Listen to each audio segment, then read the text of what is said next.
statutes and ordinances which Jehovah your God has commanded me to teach you, that you may do them in the land which you are crossing over to possess, that you may fear Jehovah your God and keep all his statutes and his commandments which I am commanding you, you and your son and your grandson, all the days of your life, and that your days may be extended. Therefore hear, O Israel, and be certain to do it, that it may go well with you, and that you may be greatly increased, in a land flowing with milk and honey, even as Jehovah, the God of your fathers, promised you. Hear, O Israel, Jehovah is our God, Jehovah is one.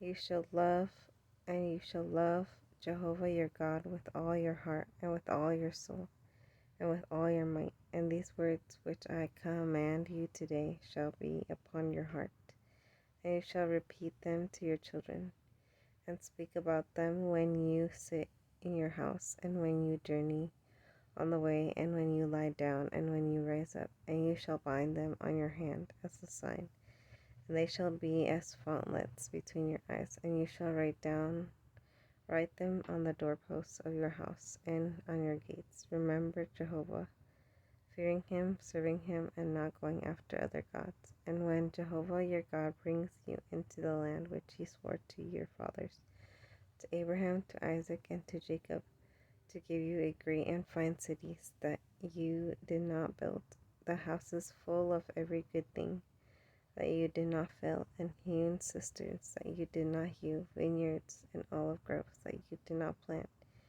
and you have eaten and are satisfied. Be careful that you do not forget Jehovah, who brought you out of the land of Egypt, out of the slave house. It is Jehovah your God whom you shall fear, and him whom you shall serve, and it is by his name only that you shall swear. You shall not go after other gods, any of the gods of the peoples who surround you, for Jehovah your God is a jealous God in the midst of you. Otherwise the anger of Jehovah your God will be kindled against you, and he will destroy you from off the face of the earth. You shall not test Jehovah your God as you tested him at Massah.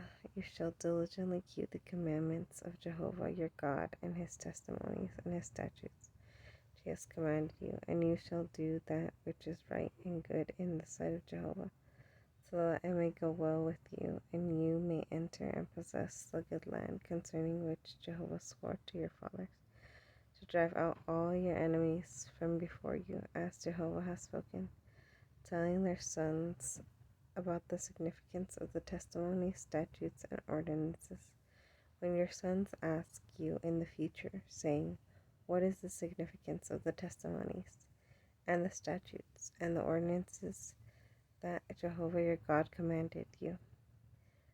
Then you will say to your son, where we were Pharaoh's slaves in Egypt, and Jehovah brought us out of Egypt with a mighty hand, and Jehovah put forth before our eyes great and grievous signs and wonders in Egypt against Pharaoh and all his house. Then he brought us out from there in order to bring us in, that he might give us the land which he swore to our fathers. And Jehovah commanded to us to do all these statutes, so that we would fear Jehovah our God for our good always, and he would preserve us alive, and we are this day. And it will be righteous to us if we are certain to do all this commandment before Jehovah our God, as he has commanded us.